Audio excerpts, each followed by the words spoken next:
Balochistan government received NFC share 40.60 ratio from July to दिसंबर।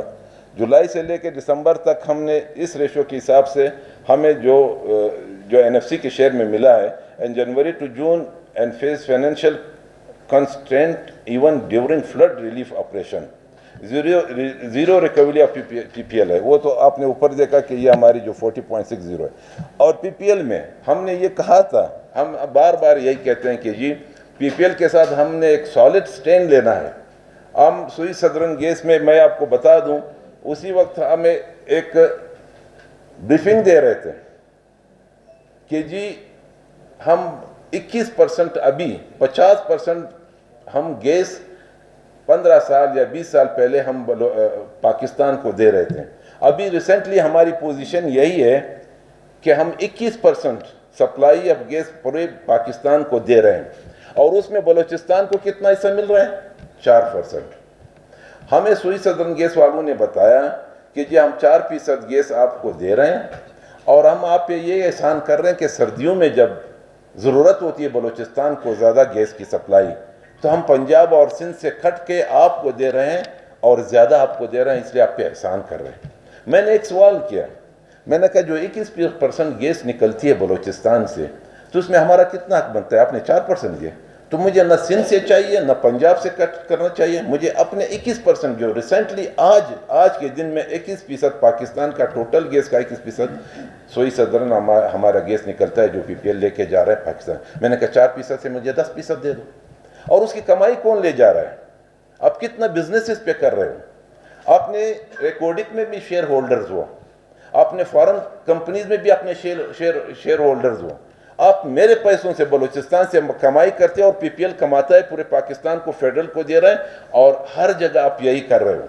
तो मुझे नहीं चाहिए, मुझे न गैस सिंध से चाहिए न कहीं से चाहिए, मुझे अपना गैस दे दें, या ये मेरे हवाले करो, या 21% भी मेरे हवाले कर ले, तो मैं तो सही चलाऊंगा। बलूचिस्तान का बजट तो मैं खुद बना सकता हूँ।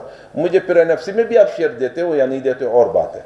हमें तो बलूचिस्तान से हर चीज़ में ये जुल्म हो रहा है। 55 बिलियन है, और कहते हैं कि जी आपका एग्रीमेंट नहीं हुआ है। एग्रीमेंट कौन करवा रहे हैं? गवर्नमेंट कर रहे हैं, आपके साथ कर रहे हैं। तो हमारे तहफुजात है, हमारे जो साथ एग्रीमेंट हो रहा है उसमें बलूचिस्तान को आकूब पे ढका डाला जा रहा है। मैं कहता हूँ इस तरह एग्रीमेंट कर लें, आप कहता है इस तरह कर लो। फिर जब 2016 से आपने एग्रीमेंट नहीं किया, तो आप किस एग्रीमेंट के तहत ये गैस सप्लाई पाकिस्तान के दूसरे सूबों को दे रहे हैं? फिर तो बंद होना चाहिए। जब तक आपका एग्रीमेंट साइन नहीं होता है, तो आप तो हक नहीं रखते हो कि ये गैस हमसे ले जाए। और उसका आज तक जो हमारा जो भी, जिसमें कोई तनाज़ा नहीं है, कोई इख्तिलाफ नहीं है, 35 अरब से लेकर 55 अरब तक 1 रुपया नहीं दे रहे। हमने बार बार कोई जज्बाती तौर पे ये भी कहा है कि जी हम सप्लाई बंद कर देंगे। ये तो हमारे आप मुअज़्ज़ज़ अरकान यहाँ पे बैठे हुए हैं, तो यही मौका है कि हम इस तरह किस तरह इस पैसों को कर सकते हैं। 21-22 का हमारे 16 अरब रुपए इनके NFC के तहत हमारा बकाया जाते हैं, उन्होंने नहीं दिए। फिर पिछली दफ़ा जो हम गए थे, हमारे दोस्त मेरे साथ थे, फिर हम इसाकडार साहब से मिले, 10 अरब उन्होंने मुझे दिए, वो भी एहसान करके देते हैं। भाई हम फेडरल क्यों इस तरह हमारे साथ जुल्म कर रहे हैं? हम क्यों एहसान, हमारा हक बनता है हर चीज़ पे। लंबी हो जाती है तकरीर, तो इस पे ये है। और दूसरी जो no assistance received from federal government for flood, however 10 billion were announced by the honourable prime minister. वज़ीर आज़म साहब आते हैं, ऐलान करके चले जाते हैं, 10 अरब रुपए नहीं दिए, आपके सामने किए। मैं आपको अभी बता दूं, हमारा BPEPRA का हमने एक प्रोग्राम रखना है साल पूरा होने के लिए। एक कंपनी है, वो कहता है मैं अरेंज करके दूंगा, जिस तरह आज हमारे यूनियन इसका शुक्रिया अदा, इन्होंने जो रखा है हमारे जो प्रोग्राम, उसका शुक्रिया भी अदा करना चाहता हूँ। कहते हैं प्राइम मिनिस्टर को बुलाएंगे। मैंने कहा प्राइम मिनिस्टर को किस लिए बुला रहे हैं? वो तो और बोझ होगा मुझ पर। वो तो यहाँ पे आके ऐलान करते हैं और चले जाते हैं, और फिर जो है हमारे बकायाजात हम अदा करते हैं, हम अदाई करते हैं, गवर्नमेंट अदा करती है, और उसका फ़ायदा नहीं होता है। उसने आज तक 1 रुपया न फ्लड में दिया है, और ये जो दूसरा slow progress of revenue generation earning tax and non, ये तो दूसरी ये है। लेकिन उसने उसमें जो ब्रिज फाइनेंसिंग है, सना साहब आप देख लें, 5.5 अरब वो आएंगे स्लाइड में, ठीक है, वो उस पर बाद में बात करेंगे। ये फ्लड की ये हालत है कि जो हमारे प्राइम मिनिस्टर साहब जब आते हैं तो ऐलान करके चले जाते हैं, फिर वो रह जाता है। और slow progress of revenue generating department in earning tax and non tax revenue, ये जो हमारे अपने डिपार्टमेंट, हमारे पास क्या है? हमारे पास टैक्स कहाँ से आएगा? हमारी क्या आबादी है, कितने लोग हम मतलब एक्साइज से कितने कमाएंगे, हम ट्रांसपोर्ट से कितने कमाएंगे, हम माइनिंग से, ठीक है हमारी स्लो है और बहुत स्लो है, लेकिन फिर भी हमारे बलूचिस्तान को वो सहूलियात नहीं है जिस तरह हमें होना चाहिए। ग्वादर में हमें अगर रेवेन्यू मिलता है तो ग्वादर को तो बंद रखा हुआ है, सबसे एशिया का दूसरा डीप सी है, क्यों आबाद नहीं करना चाहते हैं? इस पर हमने कभी सोचा है? मैं सब ने सोचा है, सबको पता है कि फेडरल की वजह से और कुछ मखसूस टोलों की वजह से जो उनका बिजनेस खराब होगा और किसी सूबे को शायद नुकसान हो रहा है कि जी मेरा रेवेन्यू कम होगा अगर ग्वादर आबाद होगा, तो अब ग्वादर को तो आबाद नहीं करने देते हैं, इसलिए कि जी दूसरे जो है वो कमाई उनकी कम होती है। आगे ये जो है आप 2012 और 13 से देख लें, जो हमारे यहाँ पे 22-23 तक आता है, ये जो ग्रीन है, रेड है, और पीपीएल एरियर्स 55 बिलियन पहले सही चल रहा था। जो आपका ये जो रेड है इसका जो एक्चुअल हमारे जो हमें मिलता है, और ग्रीन जो है वो जो एस्टिमेट किया था।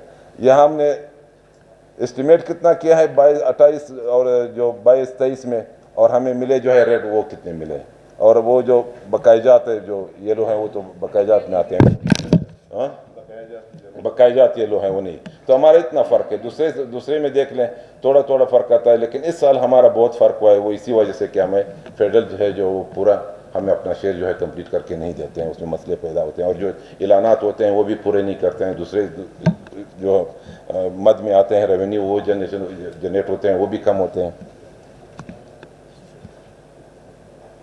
ये जो fiscal review of the current financial year, challenges faced on expenditure side, extra burden of more than rupees 11 billion for flood assistant जो हमने दिए, ये हमारे साथ मकसद ये हम पे ज़्यादा बोझ आ गया। सर सैलाब की इमदादी कार्रवाइयों के लिए दिए थे। किसमें? सैलाब की कार्रवाइयों, तो उसी सैलाब में जो सैलाब में हमने 11 बिलियन दिए थे, तो वही हम पे ज़्यादा जो ये बजट से हट के हम दे रहे हैं। ये बजट में पीएसडीपी का हिस्सा नहीं होता है, और ये बोझ हमारे पीएसडीपी मतलब हमारे बजट पे आ जा रहा है। Additional extra funds 59 billion were released for non development, rupees 49.2 billion जो है for non development and 10.2 billion जो है फॉर डेवलपमेंट। ये एडिशनल फंड्स होते हैं जो मखसूस वक्त में आप चीफ मिनिस्टर या कैबिनेट जो हालात को देख के वो उसको जो चाहिए इमरजेंसी में चाहिए, उसमें नॉन डेवलपमेंट में 49 दिए थे, और जो हमारे डेवलपमेंट में 10 अरब रुपए हमने ज़्यादा उनको दिए। इसमें cost division of rupees 10.5 billion against 21 PSDP scheme cost revise from 60। ये जो रिवाइज स्कीमात होते हैं, 1 करोड़ की स्कीम बनी हम उसको रिवाइज करके फिर 2 करोड़ बनाते हैं।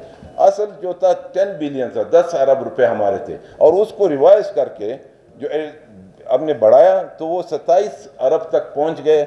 ये दूसरा बोझ हमारे फाइनेंस डिपार्टमेंट या गवर्नमेंट ऑफ बलूचिस्तान पे आया, इतनी ज़्यादा हमने उसको ज़्यादा जो बोझ आता रहता है। Cost of 5.2 billion bond for bridge financing, ये है ब्रिज फाइनेंसिंग जो 2012 से चल रहा है, 11 से चल रहा है। जो भी फेडरल गवर्नमेंट यहाँ पे कोई ऐलानात करते हैं, प्राइम मिनिस्टर आया सोबतपुर में स्कूल का ऐलान करके चला गया, मेरा हम बनाएंगे, फंड्स हम दे देंगे, और वो फिर ब्रिज फाइनेंसिंग में फिर आता है और हमारे बकाया जाते हैं। जो आप हमारे साथ सारे गए हुए थे, हमने कितनी दफ़ा कहा इस प्राइम मिनिस्टर को क्या 5 अरब रुपया भी क्या मतलब क्या चीज़ है कि वो बलूचिस्तान गवर्नमेंट को नहीं दे सकते। इसीलिए तो वज़ीर आला साहब ने जो कौमी इक़्तिसादी कौंसिल का ऐलान वो जो बायकाट किया, तो अच्छा किया। हमें हर किसी चीज़ में भी नहीं चाहिए जाना चाहिए, ये तो हमारा हक है, और ये हक उनको क्या ये समझते हैं कि खैरा देते हैं। ये मेरा ब्रिज फाइनेंसिंग का ये पोजीशन है, 8 साल से ये हमें नहीं दे रहे हैं। क्यों नहीं दे रहे हैं? कोई उसमें कोई कबाहत है? आप क्यों आते हो, क्यों ऐलान करते हो, क्यों हम पे बोझ डालते हो? और दूसरा extra loan of rupees 6.073 billion granted for wheat procurement. हमारी जो अभी फूड डिपार्टमेंट को जो अभी हमें ख़रीदारी करनी थी, तो मैंने पिछले साल आपको पता है हमने 2,95,000 बोरी हमने ख़रीदारी की। फ्लड की वजह से हालात ख़राब थे, या पैसे नहीं थे, या कुछ भी नहीं था। इस दफ़ा प्राइसेस भी ऊपर गए, और ये मेरे ख्याल से कर्जा उनको मिला, और इस दफ़ा 10 लाख बोरी हमने ये टारगेट पूरा कर दिया। हमारे फूड डिपार्टमेंट मेरे ख्याल से तारीख में पहली दफ़ा 10 लाख ख़रीदारी हुई है, ये उसके लिए था। Extra loss of currency exchange of, ये जो फॉरेन को हम पेड करते हैं, जो हम हमारे ऊपर उनकी लोन होती है या जो सूद होता है हम देते हैं, वो फॉरेन एक्सचेंज लोन जो उसमें 3 बिलियन रुपए हमने दिए, वो भी यही डॉलर्स की वजह से जो एक्स्ट्रा दिए, तो यही कि मतलब प्राइसेस ऊपर डॉलर्स की वजह से ज़्यादा। 6 अरब थे 9 अरब दिए। 6 अरब थे 9 अरब दिए। 6 अरब के 9 अरब दिए, 3 बिलियन हमने ज़्यादा दिए। मतलब ये बताना चाहिए कि हमारी पीएसडीपी में जो फ़र्क आ रहा है या ये बोझ आ रहा है हमारे गवर्नमेंट पे, वो इस वजह से आपको जो है ये सामने करना पड़ता है। नेक्स्ट, ये ओवरऑल बजट आउटले लास्ट 13 साल का है बिलियंस में, कि ये जो 152 जो पे 152.017 हमारा 10-11 में टोटल बजट पेश हुआ था, और 22-23 में 613 अरब रुपए जो मैंने बताया यही पेश हुआ। ये इतना एक फ्लक्चुएशन आया हुआ है या इतना ऊपर गया है, ये उसकी जो स्लाइड है वो इसलिए कि बढ़ता है, डेवलपमेंट्स चाहिए, प्राइसेस ऊपर जा रहे हैं, और आपके नॉन डेवलपमेंट इतनी ज़्यादा हो गई कि उस वक्त अगर 1000 लोग भर्ती हुए थे तो अभी आपके लाख लोग हैं, आपके 64% जब नॉन डेवलपमेंट जा रहे, तो इसी वजह से ये बजट में जो है ये हमेशा बढ़ता है, और शायद अभी हमारा जो नेक्स्ट बजट आ रहा है वो भी इनसे ज़्यादा होगा। नेक्स्ट, ये funds allocation for development and non development budget और लास्ट 10 ईयर जो 10 साल का है, ये भी स्लाइड के मुताबिक आपको दिखाया कि 12-13 में 35,144, और फिर इसी तरह ग्रीन जलता रहा है, और ये जो ब्लू है ये आखिर में आके 22-23 में 192 था। हमारा एक्चुअल क्या था, जो हमारे पास जो गुंजाइश होती है वो नॉन डेवलपमेंट और डेवलपमेंट ये जो एक मिनट में जो नॉन डेवलपमेंट है वो 192.37 है, और जो नॉन डेवलपमेंट है वो 366.72 अरब है। ये टोटल मिला के तो वही जो 500 कितना 613 बनते हैं, और उस वक्त जो था वो 12-13 का जो है 35 और 144 था, वो मिला के। तो ये वो स्लाइड है जो आपको डेवलपमेंट और नॉन डेवलपमेंट की हम पूरी डिटेल आपको बताई गई है कि ना आखिर में जो हमारे लास्ट 22-23 में 192 डेवलपमेंट था और 366 जो था वो नॉन डेवलपमेंट था। कितना फ़र्क है इसमें। आगे PSDP budget trend from last 10 years, ये जो 12-13 में 31 जो हमारे पास ये गुंजाइश होती है ना, वही ये जो सब्ज़ वाले हैं वो एस्टिमेट था डेवलपमेंट। ठीक, ये एस्टिमेटेड हमने 172 अगर डेवलपमेंट में हमने जो एस्टिमेटेड था, और हमारे पास जो 191.82 असल में हमने रिलीज किया। असल रिलीज हमने यही दिया है। सॉरी, मैं कभी इसमें थोड़ा सा वो हो जाता हूँ, जो असल था 172 था, और अभी तक जो रिलीज हुआ है 91.82 हुआ है पिछले साल का। ये जो चल रहा है ये 21-22 का है, सॉरी ये 21-22 का। ठीक, आगे नॉन डेवलपमेंट का यही है कि 21-22 में 346.86, और वो 12-13 का दिखाया गया, और फिर 331.59 जो है ये हमने रिलीज किए हैं नॉन डेवलपमेंट में पिछले 10 साल का। 10 साल का, तो 10 साल का तो मैं 1 साल का 21-22 का अगर बता दूँ इसी तरह है ना, तो 21-22 का मैं वो तो 10 साल का देख रहे हैं, लेकिन सिर्फ 21-22 का मैं ये बता रहा हूँ कि जितना रिलीज हुआ था और जितना था और जितना रिलीज हुआ है 331.59। जी आगे, ये salary and pension expenditure trend, ये 22-23 और 16-17 से लेके 22-23 तक, वहाँ पे एक्चुअल 90 रेड वाले सैलरी है, रेड वाले सैलरी है, और दूसरा जो पेंशन है। अभी यहाँ पे 22-23 में देख लें सैलरी 100-200 अरब पे पहुँचे हैं, और आपका पेंशन जो है वो 48 अरब रुपए पे पहुँच गए।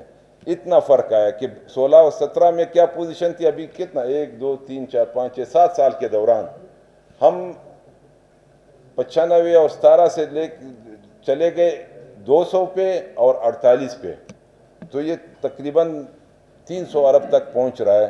तो ये हमारी हालत सैलरी एंड पेंशन, और ये बढ़ती रहेगी और अगले साल इससे भी ज़्यादा बढ़ जाएगी। और भी इस पर जो है नॉन डेवलपमेंट को मैं ये कहता हूँ कि हमें नॉन डेवलपमेंट पे ज़्यादा फोकस करना है कि इसको थोड़ा सा हम कंट्रोल कर लें, तो तब हमारा डेवलपमेंट जो है वो उस पर हम ज़्यादा तवज्जो दे सकते हैं, उसको आगे बढ़ा सकते हैं। ये distribution of non development funds, इसमें ये जो सैलरी जो है और नॉन सैलरी, ये 22, 23, 21, 22 और 16, 17 वही डिस्ट्रीब्यूशन जो इस तरह हमने की थी। ये जो है अरबों में दिखा रहे हैं कि 199.92 जो है वो सैलरी के हैं और नॉन सैलरी के जो 166.80 है। इसी तरह आप 16 से लेके आप 22-23 तक दे सकते हैं। आगे ये प्रपोजल ऑफ बजट 23-24 का, हमारे पास जो टोटल प्रोविंशियल रिसिप्ट 60.82 है, फेडरल रिसिप्ट 413.12 है। फेडरल ग्रांट्स जो मिलते हैं, जो हमें मुख्तलिफ जो कंट्री से या मुख्तलिफ NGO है जिससे ग्रांट्स जो मतलब फेडरल देते हैं उसको जिधर से मिलता है वो 28.27 है। फॉरेन प्रोजेक्ट्स कैपिटल रिसिप्ट 529.22 और current expenditure 357, capital expenditure 28.56, development expenditure outside PSDP 42.63, state trading expenditure 11.02 है। स्पेस फॉर PSDP जो है 99 हमारे पास स्पेस 100 अरब का है डेवलपमेंट में। और अभी हमने देखना है कि हम क्या तजावीज़ देते हैं, किस तरह इसको बना सकते हैं, कितनी हमारी वो जो बनता तो है वो आपका हमेशा बजट जो है डेफिसिट का बन रहा है, वो कोई ऐसी मतलब बड़ी बात नहीं है। उसको गवर्नमेंट जो है अगर दरमियान में कोई ऐसा बहरान ना आ जाए, कोई ऐसा ड्राउट ना आ जाए, कोई मसले पैदा ना हो जाए, तो हम उस डेफिसिट को कवर कर सकते हैं। लेकिन कभी कभी जो ऊपर से मतलब एडिशनल हो जाता है और दूसरे आ जाते हैं, तो फिर वो ज़्यादा हमारे डेवलपमेंट साइड पे हम उसको मुतासर वही होता है। क्योंकि आप सैलरी को नहीं रोक सकते हैं, आप पेंशन को नहीं रोक सकते, वो तो आपने देना ही देना होगा। और जब असरात आते हैं वो हमारे डेवलपमेंट पे आ जाते हैं। तो ये टोटल जो हमारे पास स्पेस है वो 100 अरब के मौजूद है, जो हम डेवलपमेंट के लिए कर सकते हैं। बाकी तफसील आपके सामने है, इस पर आप इनको नोट कर लें, फिर आगे जो आप बेहतर समझते हैं वही आपको। एक स्लाइड और है सर, जी। एक स्लाइड। ये visionary steps for upcoming budgets, allocation for of ₹5.8 billion for health card, ये जो पहली दफ़ा हम कर रहे हैं। और मेरे ख्याल से हर आदमी को अपने अपने घर पे जो ना जा सके, जो जा सके, उनको हम फैसिलिटेट करेंगे। एक बड़ा इकदाम है जो गवर्नमेंट कर रही है। 2.7 for medicine, allocation of 2 billion for Balochistan education enrolment funds. मैं आपको ये कह, इससे कितना फ़ायदा हुआ है, मैं आपको हकीकत कहता हूँ। इतने गरीब लोग इस फंड से जो है उनको फ़ायदा पहुँचाए कि मेरे ख्याल से दूसरे सूबों में किसी को नहीं पहुँचाए जो हमने ये कर। 2 billion for pension funds, allocation for ₹2 billion for pension funds हुआ। 1 billion for Awami endowment fund, ये भी उसके साथ अगर आप मिला के एजुकेशन फंड अलग, ये एंडोमेंट फंड जो है इससे बहुत से मरीज़ों का, और वही जो मरीज़ों के लिए मेरे ख्याल से यही वही है ना, ये जो हम देते हैं और उनके इलाज होते हैं। किसी को 40-50 लाख तक भी एक मरीज़ को मिले हुए। एलोकेशन स्किल डेवलपमेंट प्रोग्राम के लिए allocation 1 billion for food security funds होता है। मिलियन एलोकेटेड फॉर PPHI, जो हमारे जो डिपार्टमेंट से उनको 750 मिलियन जो है वो मिल रहे हैं। आगे और ये आपके सामने रखा यहाँ पे, तो उन्होंने मैंने इसको देख के कहा हमारी इतनी जो नॉलेज थी उसके मुताबिक, ये तो खैर एक्चुअल पोजीशन था, नॉलेज के मुताबिक हमारे बहुत ही तजर्बाकार आप हमारे दोस्त बैठे हुए हैं। इसमें हमारे मीडिया के भी दोस्त हैं, हमारे ब्यूरोक्रेसी के भी, और ख़ासकर जो मैं अपने कुलीग्स जो हमारे मुअज़्ज़ज़ अरकान असम्बली है। हकीकत में इलेक्शन भी आ रहे हैं, आखिरी साल हैं, बजट भी ऐसा बनाना चाहिए कि वो हर एक की जो है फोकस अपने डेवलपमेंट स्कीम पे होती है। शायद नॉन डेवलपमेंट पे इतना किसी का तवज्जो ना हो, क्योंकि असम्बली में जब बजट पास होता है हमारे पास इतने बुक्स आते हैं, हम एक ही बुक निकालते हैं और उसी को देखते हैं कि जी हमारी कितनी स्कीम आता है। हमने मेरे ख्याल से नॉन डेवलपमेंट के लिए कोई तवज्जो ही नहीं दिए। लेकिन अभी अगर हम नॉन डेवलपमेंट भी आप फोकस करके हम उसको किस तरह कंट्रोल कर सकते हैं, वो चीज़ें जो लाजमी होती है वो तो हमने देनी है। बाकी जो वैसी जा रही है उस चीज़ों को कम करके अगर हम अपनी डेवलपमेंट स्कीमात को बढ़ाते हैं तो उसके लिए आप तजावीज़ दे सकते हैं। हमारे सेक्रेटरी साहब बैठे हुए हैं, हमारे एक्सपर्ट, हमारे एडिशनल सेक्रेटरी साहबान सारे बैठे हुए हैं, जानते हैं बेहतरीन तरीके से हम इसको कवर भी कर सकते हैं और वादा भी करते हैं कि हम कोशिश करेंगे कि आखिरी बजट हमारा एक इज़्ज़तदार और सब मिल के अपोजिशन और ट्रेजरी मिल के इसको पेश करें और बलूचिस्तान के लिए एक नेक्स्ट आने वाले लोगों के लिए अच्छा मिसाल कायम करें। शुक्रिया, बड़ी मेहरबानी।